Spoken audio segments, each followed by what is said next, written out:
இக்கோவிலின் மூலவர் அர்த்தநாரீஸ்வரர் போலவே இங்குள்ள முருகர் பெருமானும் ஒளிப்படாத சுயம்பு மூர்த்தியாக கருதப்படுகிறார். இங்கு முருகப்பெருமான் தனது வலது கையில் கல்லாலான வேலையும் இடது கையில் சேவலையும் பிடித்து தனித்துவமான அபூர்வமான தோற்றத்தில் நின்ற கோலத்தில் காட்சியளிக்கிறார். பொதுவாக முருகன் செவ்வேல் என்று அழைக்கப்பட்டாலும் இங்குள்ள திருவுருவம் வெள்ளை பாஷாணத்தால் ஆனது போன்ற தோற்றத்தில் காணப்படும். அருணகிரிநாதர் தனது கந்தர் அனுபூதியில் நாகசல வேலவா என்று இத்தல முருகனை பாடியுள்ளார். திருச்செங்கோடு மலை நாகத்தின் வடிவில் இருப்பதால் அருணகிரிநாதர் இவ்வாறு பாடியுள்ளார் என்று சொல்லப்படுகிறது. இங்கு மலையேறும் பாதையில் 234வது படிக்கட்டுக்கு அருகில் நாகர்பள்ளம் என்ற இடத்தில் பாறையிலேயே செதுக்கப்பட்ட 60 அடி நீளம் கொண்ட பிரம்மாண்டமான 5 தலை நாகர் சிலை உள்ளது. புராணப்படி வாயு தேவனும் ஆதிசேஷனும் தங்கள் பலத்தை நிரூபிக்க போரிட்ட போது மேருமலையின் ஒரு பகுதி ஆதிசேஷனின் இரத்தத்துடன் இங்கு விழுந்ததால் இந்த மலையும் மற்றும் இந்த நாகர் சிலையும் சிவப்பாக இருப்பதாக கூறப்படுகிறது.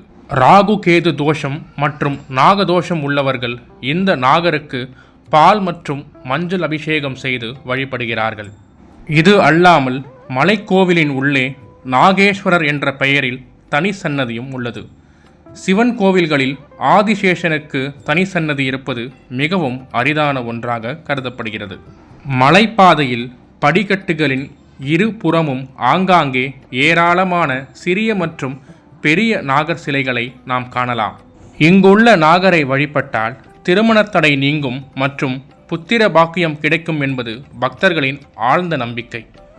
மலைப்பாதையிலும் கோவிலின் உள்ளேயும் கூட குரங்குகளின் எண்ணிக்கை அதிகமாக உள்ளதால் பக்தர்கள் கவனமாக இருக்கும்படி அறிவுறுத்தப்படுகிறார்கள்.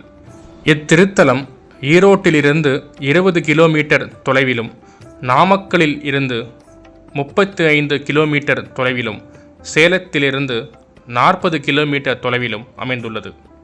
மதியம் 2 மணி முதல் 3 மணி வரை மட்டுமே பகலில் நடை சாத்தப்பட்டிருக்கும். மலைக்கோவில் என்பதால் இரவு 7 மணிக்கு முழுமையாக நடை சாத்தப்படும். இந்த கோவிலின் சிற்பங்களும் மிகவும் பிரம்மாண்டமாக உள்ளது. வாழ்வில் பல அற்புதமான மாற்றங்களை நிகழ்த்தக்கூடிய இந்த அர்த்தநாரீஸ்வரரை நாம் அனைவரும் வாழ்வில் ஒரு முறையாவது வழிபட்டு வளமான நிம்மதியான வாழ்வை பெறுவோம். அடுத்த பதிவில் மற்றொரு சிறப்பான கோவிலை பற்றி தெரிந்து கொள்வோம். சேனலை சப்ஸ்கிரைப் பண்ணி வச்சுக்கோங்க. நன்றி.